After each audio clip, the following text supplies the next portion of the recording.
Hey there, thank you for joining me once again. This is the second devotional video that I'm putting out, um, and things have changed so fast that to preface this video, I need to kind of explain where we're at right now. So today is Tuesday, March 24th. When I first started the videos, when all these things kind of started, I was thinking that while my churches that I pastor can't attend a large worship gathering, we might be able to meet together in smaller groups. The guidelines said, you can get into groups of under 10 people. And so I was thinking that we would be okay encouraging our members to get into groups of under 10 people and still continue to meet together, still care for each other, pray together. Well, those guidelines have changed. And this has just been over the past 4 or 5 days. That now the guideline is stay at home at all costs, pretty much. Make sure that you are not going out just for the sake of it. In fact, the state of Indiana is shutting down effective midnight tonight. So after Tuesday, March 24th, for a few weeks, the state of Indiana is only going to allow essential businesses to remain open, which the state did say what businesses kind of qualify as essential and which ones don't.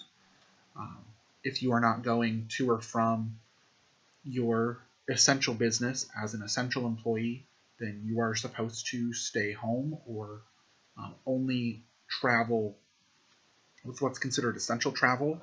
So traveling to or from the grocery store, to or from getting food, to or from a doctor's visit maybe.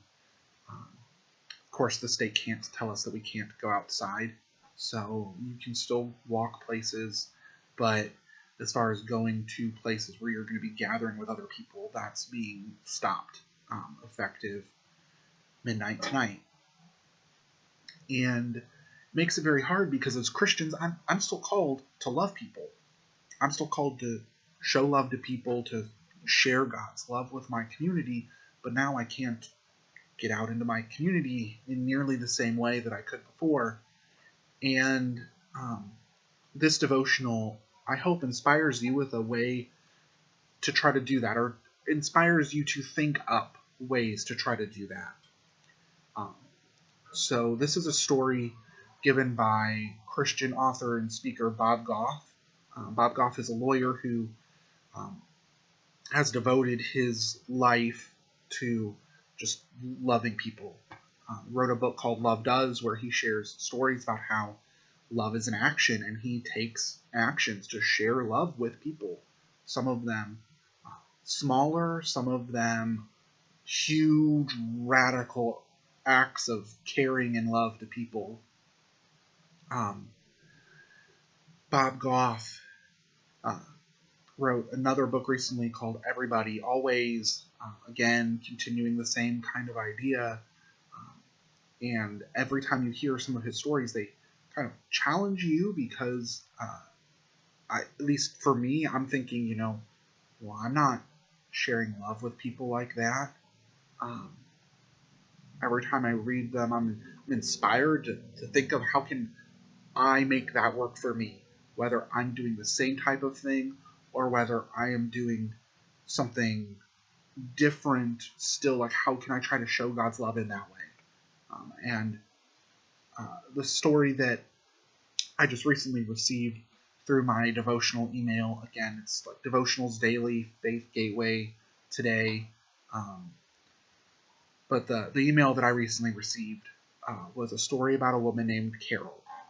And starting off, Bob Goff mentions he will throw a parade for his neighborhood around New Year's every year.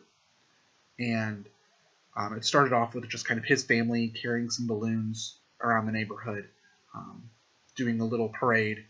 And it quickly caught on, and one of the things that they started to do was they would name a king or queen of the parade. And one year they named Carol as the queen of the parade, and Carol went all out. She was putting on her crown, and people bowed down to her, kind of joking around, having a lot of fun with it, but still this kind of making this a big deal. Saying we are going to celebrate our community. We're going to celebrate our neighborhood. We're going to enjoy this time. And then Carol got cancer. And it had been some years since she was the queen of the parade, but she'd been very heavily involved in the parade. And she was absolutely devastated. Maybe she wasn't going to be able to take part in the parade again. As things went on, her cancer kept getting worse. It wasn't responding to treatment. Finally, she had to be sent home and put on hospice. She wasn't really able to get out and about anymore. But she was determined that she was going to watch the parade go by. Even though she couldn't take part in the parade, she was at least going to be able to watch it. And the whole neighborhood was coming out for this parade, and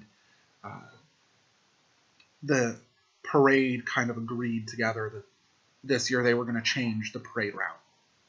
And instead of just walking about the neighborhood, they started up this big parade, and everyone's celebrating, balloons, streamers, whole deal. This is a big parade. It's a big occasion. And they marched the parade to Carol's door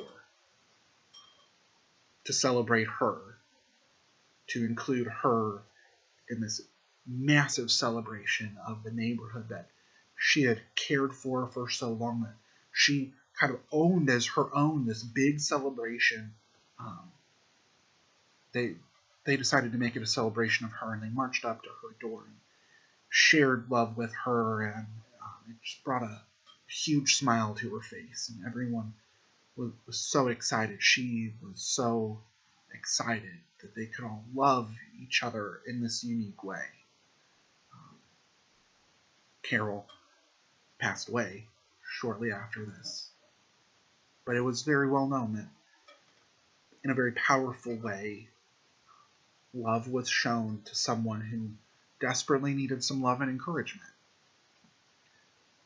I think a lot of us need a lot of love and encouragement right now.